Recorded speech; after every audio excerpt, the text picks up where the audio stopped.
tan cierto como el aire que respiro, tan cierto como la mañana se levanta,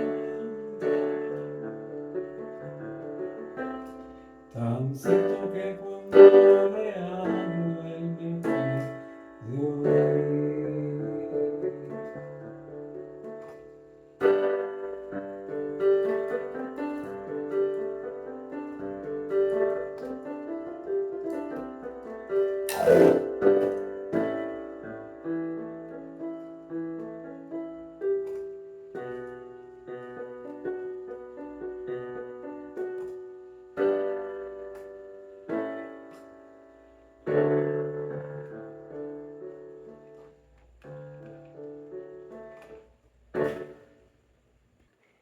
En Hechos capítulo 10 hay una narrativa muy interesante.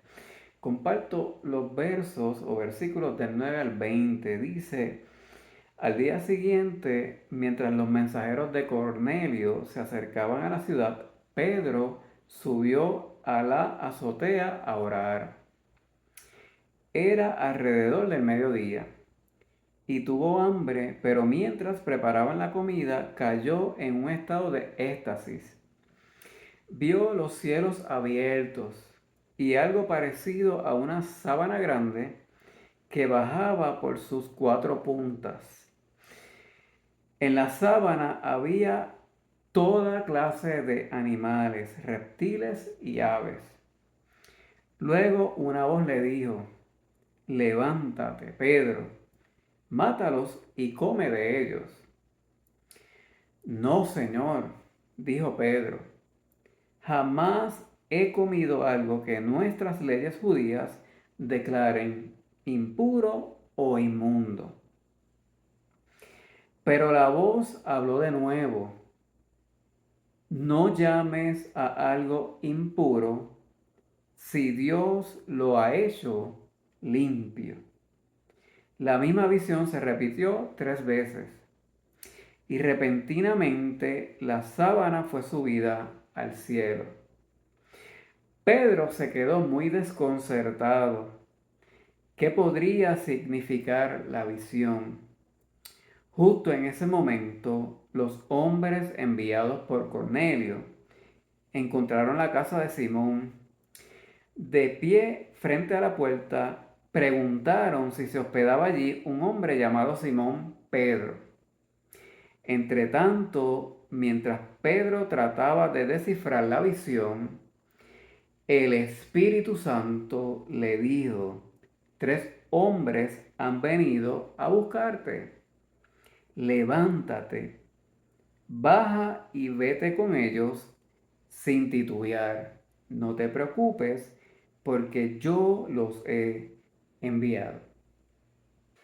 Antes de la ascensión a los cielos, el Señor Jesucristo le dejó un mandato a la iglesia naciente, a los apóstoles, a los discípulos, que fueran por todo el mundo y predicaran el Evangelio, y el que creyera y fuera bautizado sería salvo.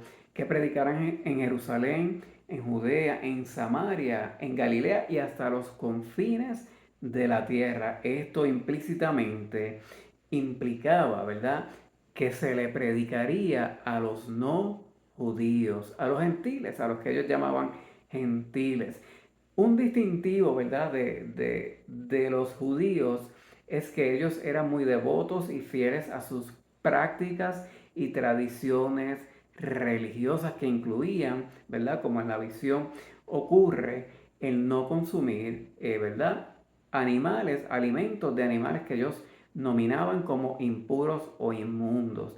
Eran muy apegados a la tradición religiosa. No obstante, en la visión, ¿verdad? Había un llamado a Pedro a proclamar este evangelio a los gentiles. Cornelio era gentil, era un centurión, ¿verdad? Romano, y una autoridad romana.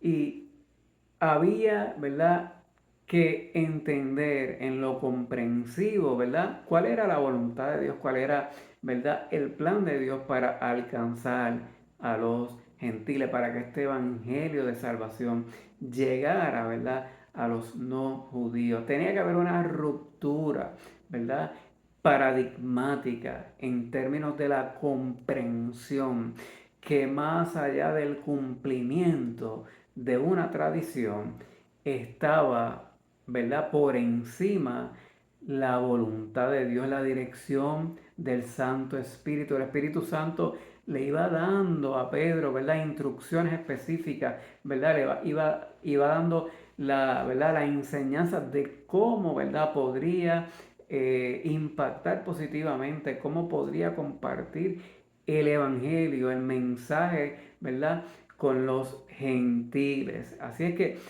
Dios mismo le dice en la visión, ¿verdad? La voz le dice en esta visión a Pedro que lo que Dios ha llamado, ¿verdad?, puro, no lo llames tú impuro. En ese, ¿verdad?, contexto, a nosotros también nos anima el Evangelio, ¿verdad? Ese mandato del Señor Jesucristo es para nosotros los creyentes del siglo XXI, que tenemos que compartir el Evangelio porque esto es un tesoro, ¿verdad? Que no nos vamos a quedar con él, lo vamos a compartir precisamente en un mundo sin fe y sin esperanza, un mundo que necesita desesperadamente, ¿verdad? De algo que transforme su realidad. Los seres humanos necesitan, ¿verdad?, encontrar sentido a la vida sin sentido que se tiene en esta época moderna. Y es el Evangelio en el aquí y en el ahora, ¿verdad? Esa iluminación del Espíritu Santo que entra al corazón, ¿verdad?, del que es impactado por este Evangelio, por esta palabra, que es poder de Dios porque transforma, ¿verdad? Le da un sentido, ¿verdad?, a la alma, a la existencia misma del ser humano que recibe, ¿verdad?, en su corazón este Evangelio y recibe al Señor Jesucristo. La vida definitivamente es transformada. Esto es poder de Dios para la transformación del ser humano de manera holística.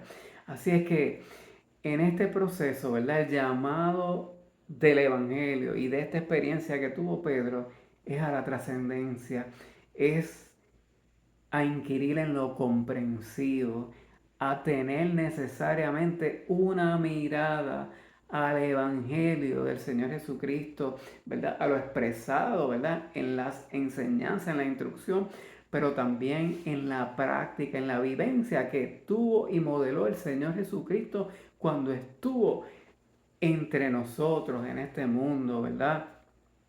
El Señor Jesucristo hizo milagros, ¿verdad? Hizo sanaciones, hizo milagros, muchos milagros. Sin embargo, un distintivo del ministerio del Señor Jesucristo es que focalizaba, se enfocaba, ¿verdad? Le importaba el ser humano, caminó con la gente, hizo los milagros para servir a la gente, para, ¿verdad?, suplir la necesidad de sanación, para suplir la necesidad de ser alimentados, ¿verdad?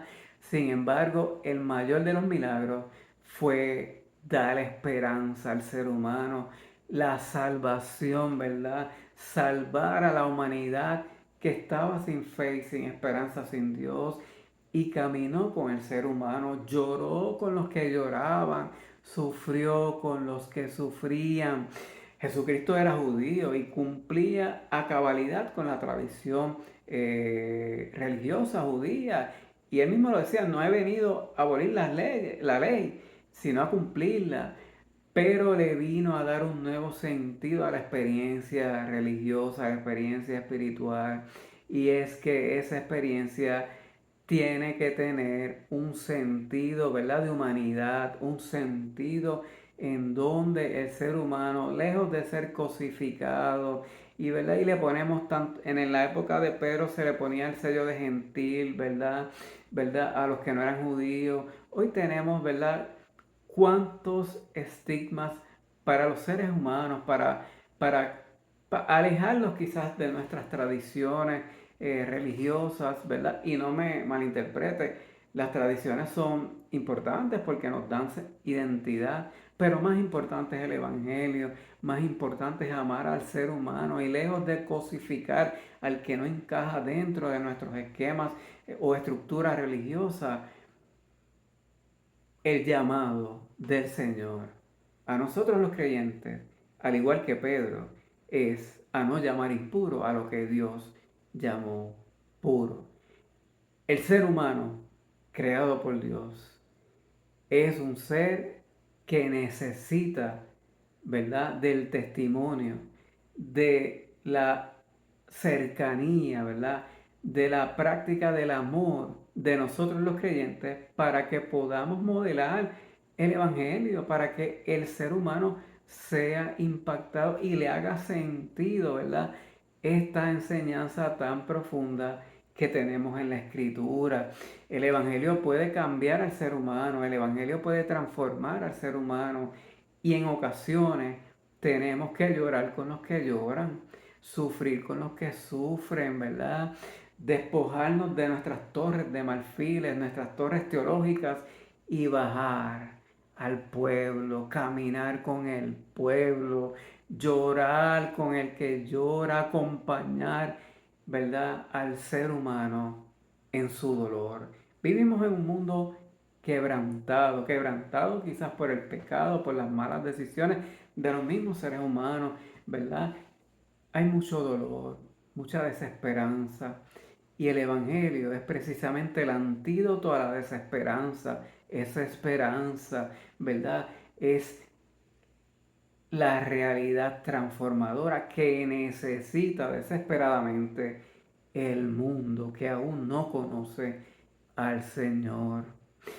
Que el Señor nos dé quizás la humildad, no sé si la verdad, la sabiduría, el discernimiento para entender un poquito los designios del Padre, aunque ello implique salir de mi zona de confort, mi tradición religiosa y poder entender la necesidad del ser humano y poder compartir con el ser humano que necesita del Señor, que necesita una palabra de aliento, que necesita también de milagros, ¿verdad? Que el Señor puede hacer en la vida, de la oración y de la compañía, ¿verdad? Y del buen testimonio y sobre todas las cosas del amor que nosotros como creyentes compartimos con el ser humano. No puede ser cosificando a las personas, ni poniendo etiquetas ni estigma de pecador. No, no, a eso no nos llamó el Señor. Nos llamó a amar, nos llamó a acompañar, nos llamó a ver posibilidades como Dios las ve en aquellos que el mundo piensa que ya no tienen esperanza o posibilidades. En cada ser humano, independientemente de su experiencia de vida, sus dificultades, sus errores, sus fracasos, hay posibilidades, hay esperanza y el Evangelio puede transformar esas vidas que nos utilice el Señor creyente, a ti y a mí, para con humildad, con mansedumbre, mostrar